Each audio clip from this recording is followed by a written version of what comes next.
Tired of going somewhere to try to learn something new? Are you tired of trying many different things, visiting different places, seeing other people to try to help for improvement? You tried many times to self-learn, but you couldn't because you don't know how and where to start from? In this video, guys, we're going to tell you the tips of how to self-learn at home in a right way and also to keep going.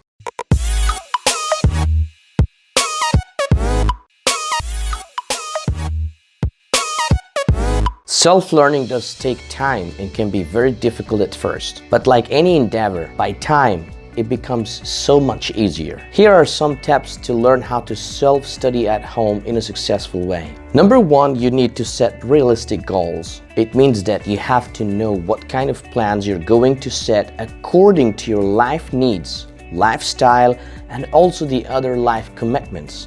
So don't push yourself and don't overload yourself. Set the good plan that will suit all of your commitments. For example, if you like to learn a new language, it is easy and much better if you try to read some chapters or to try to learn some vocabulary or maybe some grammar rules at night. Try to give yourself breaks all the time and set breaks in your plan because this will help your brain to have a break and to be able to keep going. Number two, find what works for you. So many people, when they learn how to self-study, they don't know what or how to do it. So for example, so many people, they like to learn by reading. Some others, they like to learn by watching things or listening to others. Some other people, they like to use the handwritten notes. Find the good way that will suit your brain to absorb everything you learn easily and quickly. 3. Review your material in the same day you learn it. It is much easier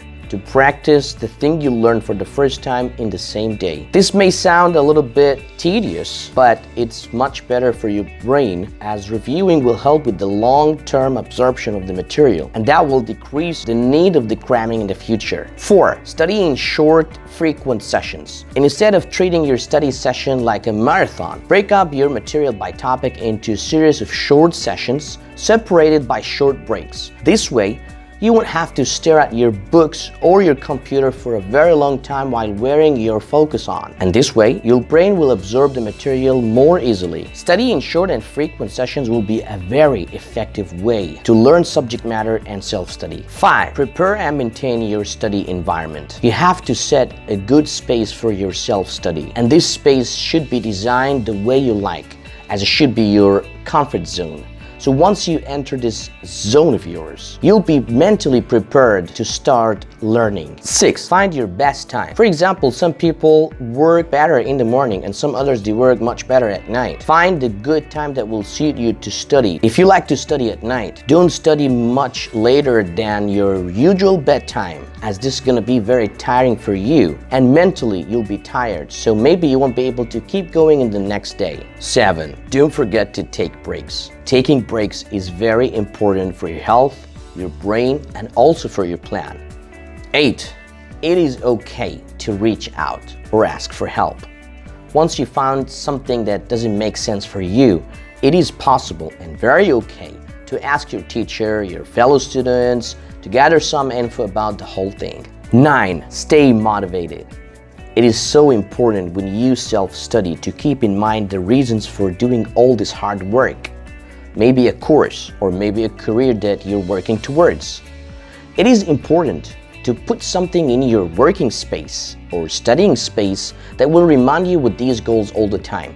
Maybe some quotes, maybe a photo of some people that you admire, or a member of families that you want to make proud of you. 10. Don't assume everything you read is true. Even after you find the most relevant source to study from, don't assume that everything will be true and correct.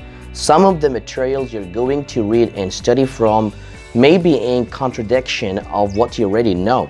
Make sure to get to the bottom of the issue by conducting an in-depth research. Thank you so much for watching. This is Kamel again. I hope that was very useful for you. Don't forget to subscribe in the YouTube channel to be able to see the previous episodes and the future ones. Thank you very much again. We'll see you soon.